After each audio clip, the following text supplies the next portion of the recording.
Selon la famille de Linda Nimieni, l'ancien joueur de rugby avait prévu de rentrer chez lui en juin pour représenter sa fille née il y a peu.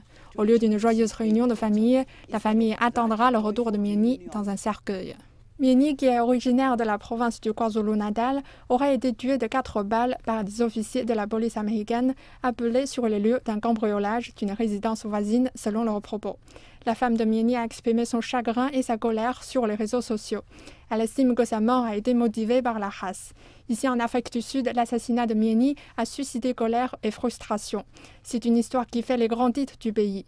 L'équipe d'action de la Ligue de la jeunesse de l'ANC a installé un piquet à l'extérieur de l'ambassade américaine, appelant à des réponses. Nous voulons que l'ambassade des États-Unis dise à son gouvernement que les jeunes d'Afrique du Sud demandent justice pour la vie de Linda Nimieni.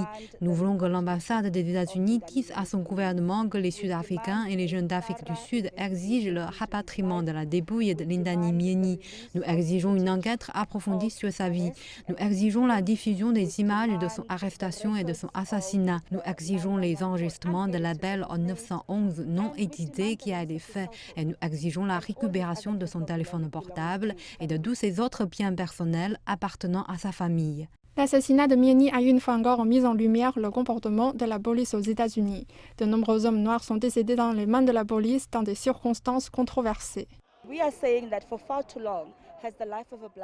Nous disons cela que depuis trop longtemps, une vie d'une personne noire a été absolument sans valeur. Et depuis bien trop longtemps, des Noirs ont été tués pour absolument aucune raison. Et il faut que cela cesse. C'est en effet le pire cauchemar aux États-Unis quand vous pouvez être littéralement tué juste pour avoir marché dans la rue.